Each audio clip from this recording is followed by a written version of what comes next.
Something is wrong with the most famous face in ancient history. Not obviously wrong. Not wrong in a way you'd notice standing in front of the glass case in Cairo staring at 22 pounds of solid gold. Wrong in the way that things are wrong when you already know the answer before you look. When the expectation is so powerful, it overwrites the detail sitting right in front of you. For 100 years, that detail sat in the records, in photographs, in Howard Carter's own handwritten notes from 1922. And nobody pulled on the thread. Until a scan went further than any scan had gone before, and Grok was asked to look at everything simultaneously, and the thread came loose in a way that has forced Egyptologists to reconsider what the most studied artifact in human history actually is. This is the story of what Grok found inside King Tut's mask. And the discovery is not what you will expect, because the mask, it turns out, may not be King Tut's mask at all. Let's go back to the beginning, or rather, to the object. The golden death mask of Tutankhamun is, by any reasonable measure, the most recognized artifact in the history of human civilization. 53 centimeters tall. 11 kilograms of solid gold inlaid with lapis lazuli, obsidian, carnelian, and turquoise, arranged in patterns so precise that modern jewelers examining photographs have described the craftsmanship as something they would struggle to replicate with contemporary tools. The golden beard alone weighs 2.5 kilograms. The eyes are obsidian and quartz, cut and positioned to catch light in a way that makes the mask appear, in photographs taken under certain conditions, almost alive. It was discovered in 1925 by Howard Carter, 3 years after he first opened the tomb in the Valley of the Kings. It had sat in its sarcophagus for more than 3,000 years. It is now housed in the Grand Egyptian Museum in Cairo, behind climate-controlled glass, examined by conservators, studied by Egyptologists, photographed by millions of tourists. More scholarly papers have been written about this single object than about most entire ancient civilizations. And yet, for 100 years, one detail, hiding in plain sight. The new scan began, as these things often do, not with a dramatic announcement, but with a routine question. A team of researchers working between Cairo and Oxford wanted to do something that had not been done with the precision that modern technology now allows: a complete chemical and structural analysis of the mask's composition. Not photography, not X-ray. A layered examination using imaging techniques capable of resolving differences in material composition at the microscopic level, combined with spectroscopic analysis of the gold alloys, combined with geometric mapping of the facial proportions, combined with a review of every archival document from the original excavation. The team did not expect to find anything that hadn't already been found. The mask was the most studied object in Egyptology. If something significant were hiding inside it, surely it would have been noticed by now. That expectation was what made what they found so difficult to process. When Grok was given the complete dataset, the spectroscopic results, the alloy analysis, the geometric maps, the archival photographs from 1922, Carter's original handwritten field notes, the records stored at Oxford's Griffith Institute, it did not retrieve a known theory and present it. It synthesized the complete picture and found that the individual pieces, assembled together, pointed somewhere that no single researcher had been positioned to see. The dataset, assembled whole, told a single coherent story, and the story was not the one on the museum placard. Now here is where things get philosophically interesting. To understand what Grok found, you need to understand a problem that has quietly troubled a small number of Egyptologists since 2015, but that the field as a whole has been reluctant to pursue to its logical conclusion. The problem is this: the mask has holes in its ears, not decorative perforations, not symbolic markings, actual pierced ear holes, cut through the gold, of the kind that would have held earrings. Howard Carter noticed them in 1922. He wrote about them in his notes. He described them as a feature that had, in his own words, long been overlooked. And then he moved on, because Carter, operating in 1922 with the assumptions of 1922, had no particular reason to treat a pair of ear holes as a crisis. But they are a crisis. Because in ancient Egypt, the conventions of royal funerary art were not decorative choices. They were ritual requirements encoded in religious law. and one of those requirements was precise. Adult male pharaohs were not depicted with pierced ears. Pierced ears in royal iconography indicated one of two things: a child or a woman. Tutankhamun died at approximately 19 years old. At 19, by the established conventions of the period, he would not have been portrayed with pierced ears. The mask, by its own evidence, was not made for an adult male pharaoh. Read that again. The most studied artifact in Egyptology, the object that has been examined continuously for 100 years, contains a built-in indicator, visible to the naked eye, that it was not made for the person it is universally attributed to. But the ear holes were already known. What Grok found in the new scan went further. The spectroscopic analysis of the gold revealed something that confirmed a suspicion first raised in 2015, but never fully followed through. The mask is not made of a single consistent gold alloy. It is made of two: the gold of the face, the cheeks, the nose, the lips, the closed eyes, is chemically distinct from the gold of the headdress, the collar, and the body of the mask. Different purity, different trace elements, different workshop signature. The two sections of the mask, when analyzed at the elemental level, appear to have come from different sources. Professor Joanne Fletcher at the University of York, whose team examined the archival records, described it precisely. The face of Tutankhamun appears to have been effectively grafted onto an existing mask. Solder lines, visible under magnification, run along the join between the face and the rest of the piece. The face was attached. It was not cast as part of the whole. The geometric analysis added the final layer. When Grok mapped the proportions of the mask's face against the known royal iconography of the period, it found that the dimensions, the width of the jaw, the set of the eyes, the specific curve of the chin, matched the established portraiture of Nefertiti more closely than those of Tutankhamun. Not similar, more closely, measurably, geometrically more closely. What the evidence, assembled whole, suggests is this: the mask was originally made for a woman, a high-status woman, a royal woman of sufficient importance to warrant a funerary mask of this quality, produced by the finest craftsmen in Egypt at the full cost of the royal treasury, a woman whose death preceded Tutankhamun's, and when Tutankhamun died, suddenly at 19, without adequate preparation time for a burial appropriate to a pharaoh. The court did what courts in crisis do. They used what was available. They took the mask.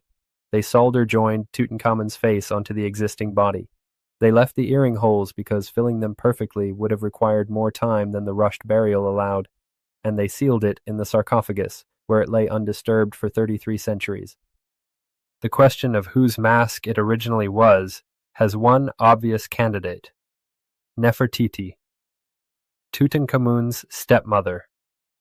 The queen whose name translates as "the beautiful one has come," one of the most powerful women in the history of ancient Egypt, a figure whose tomb has never been found, whose mummy has never been conclusively identified, whose funerary equipment, the mask, the coffin, the grave goods that should exist, has never appeared in any excavation. British Egyptologist Nicholas Reeves proposed in 2015 that the mask had originally been Nefertiti's. He pointed to its feminine appearance and its resemblance to the iconic Berlin bust. At the time, his theory was treated as an interesting speculation. What the 2024 and 2025 analyses added was not speculation. Chemical analysis of the alloys, geometric mapping of the proportions, microscopic examination of the solder lines, data points, not theories.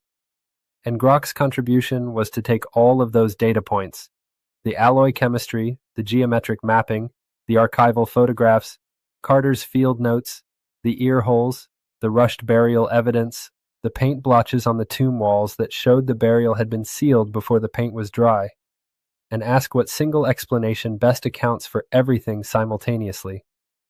The answer it produced was not a proof, but it was a specific, evidence-weighted, cross-disciplinary synthesis that fit every data point in the set. The mask was made for Nefertiti. Tutankhamun's face was grafted onto it in the final days before his burial. The ear holes were not filled. The tomb was sealed. And for 33 centuries, the most studied artifact in the world sat in its case, waiting for someone to read what it had always been trying to say. Now here is where the question becomes larger than the mask. If Grok's synthesis is correct, and it is important to be clear that it is a probabilistic assessment, not a confirmed finding, and that the Egyptological debate is ongoing, then what it implies goes far beyond the attribution of a single object. It implies that the rushed burial of Tutankhamun was not merely rushed in the way that a young king's death is always inconvenient. It was chaotic enough that the court repurposed a funerary mask belonging to a previous ruler, which means Nefertiti's own burial, wherever it is, may be missing its mask, which means the most important piece of funerary equipment for one of the most powerful women in Egyptian history is currently in a museum in Cairo, labeled as her stepson's. And it means something else. Something about the limits of human observation applied to objects that have been seen so many times, for so long, by so many people, that the expectation of what they are has calcified into certainty. Carter saw the ear holes in 1922. He wrote them down. He moved on. Because the context he was operating in told him what the mask was, and the ear holes were an anomaly to be noted, not a thread to be pulled. 100 years of subsequent examination proceeded in the same way. The mask was Tutankhamun's. The anomalies were features of its manufacture, or curiosities of the period, or details awaiting further study. The assumption organized the observation. The observation confirmed the assumption. Grok does not work that way. It has no prior assumption about what the mask is. It has no institutional investment in the existing attribution. It reads the data and asks what it means without the filter of a century of consensus. And what it found when it read all the data at once was that the filter had been hiding something. And then there are questions at the very edge of what this implies. If the mask was Nefertiti's, and if Nefertiti's burial was disrupted in the chaos of the Amarna period, the years after the death of the heretic pharaoh Akhenaten, when the court was dismantling his religious revolution, restoring the old gods, covering over his name and his city, rewriting the record of his reign. Then where is she? Reeves proposed in 2015 that a hidden chamber exists behind the north wall of Tutankhamun's tomb. Radar scans at the time returned ambiguous results that were subsequently contested, but the question has not gone away. And what the new analysis of the mask adds to that question is this. If we were wrong about the mask for 100 years, what else might we be wrong about? The Grand Egyptian Museum now houses more than 100,000 artifacts from the Pharaonic period. Many of them have been studied extensively. Some have been studied barely at all. Some carry anomalies that were noted in excavation reports and then set aside because the primary attribution seemed secure. Set aside because what the object was assumed to be organized what the observer was looking for. Grok was given the mask's dataset and found that the pieces assembled into a different picture than the one in the frame. The same approach, applied to other objects, other artifacts, other excavation archives that have been sitting in Oxford and Cairo for a century, may produce other pictures, may reveal other threads that were noticed, noted, and not pulled. The mask of Tutankhamun sat in its case for 100 years. Millions of people stood in front of it. Thousands of researchers studied it. One of them, in 1922, noticed the ear holes and wrote them down and kept moving. The most important discoveries in archaeology have sometimes been hiding not in unexcavated ground, but in the notes of people who saw something they didn't know how to read. So we return at last to the question that the scan and the analysis and the AI assessment have raised, not answered, raised, in a way that the Egyptological community is now being forced to sit with. Whose face is the most recognized face in ancient history? The honest answer, in 2025, is that we don't know with certainty. The evidence that the mask was not made for Tutankhamun is substantial. The chemical analysis is real. The geometric mapping is real. The ear holes are real and visible and have been real and visible for 100 years. What Grok assembled was not a new fact, but a new picture. A synthesis of existing facts that had never been placed in the same frame simultaneously. That feeling, the feeling of standing in front of something you have looked at 100 times and suddenly seeing it differently, not because anything changed, but because the context shifted, is not unfamiliar in the history of science. It is the feeling of a cold case reopened, the feeling of evidence examined without the assumption of a known outcome.